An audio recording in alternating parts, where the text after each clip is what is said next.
ఇలా రావడం మంచిదండి. ఎందుకంటే ప్రజల్లో ఏంటంటే కొంచెం ఈ నెగటివ్ ఇవన్నీ పోయి కొంచెం ఫెయిత్ అంటే హిందూయిజం అని కాదు, ఇప్పుడు వాళ్ళు హిందూ క్యారెక్టర్స్ చేస్తున్నారు కాబట్టి హిందూస్కి ఏంటంటే ఒక రకమైన పాజిటివ్ ఫీలింగ్ రావడం.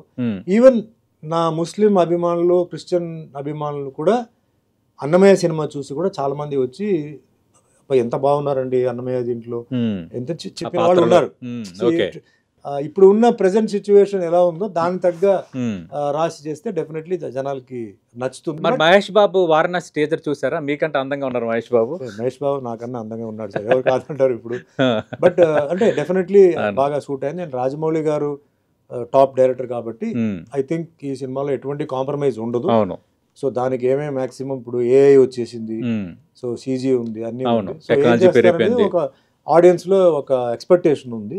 సో ఆ ఎక్స్పెక్టేషన్ తగ్గ టచ్ అయ్యిందంటే డెఫినెట్లీ బాగుంటుంది. ఒక విమర్శ ఉంది సార్, అంటే సినిమా వాళ్ళు పురాణాలు వాళ్ళకి ఇష్టం వచ్చినట్టుగా మార్చేస్తున్నారు అని. ఎందుకంటే అర్జునుడి కంటే కర్ణుడు గొప్పవాడని, వాళ్ళకంటే వీళ్ళు గొప్పవాడని సినిమాల్లో చూపించేస్తున్నారు. అది కొంత మిస్లీడ్ చేయటం కాదా? తప్పకుండా సార్, హిస్టరీని ఎవరు చేంజ్ చేయకూడదు, అడిగేవాళ్ళు ఎవరు లేరు.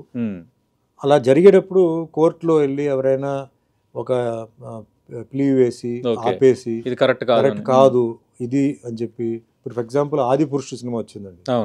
ఆదిపురుషు సినిమాలో రావణాసురుడు గెటపే వేరే అండి, లెదర్ జాకెట్, లెదర్ ఇది, అందుకే అది క్లిక్ అవ్వలేదు. అండ్ రాముల వారిని మీసాలతో చూపించారు ప్రభాస్ని.